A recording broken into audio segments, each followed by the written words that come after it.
Naon akong tuo ka mga anak laki oh. Ipanguluhan ni founder lang amahan. May nagpangu kabkab sa yuta sa kanal. Nalan kayo, sayang kayo ang mais. Mada sa tubig. Kining dagko ng atong mga anak malingaw jud ta magtan-aw. Labi na magtrabaho sila. Trabaho sa pagpanganal sa amo adri sa bukid.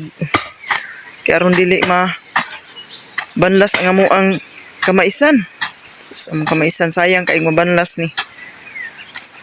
Nindot ra ba kaig tubo. May nangan hadi agi ang tubig. Nakigihan kay ako ang mga anak. Dudong nako pidot. Si Dudong Juju. Si Dudong Marlito. Wow.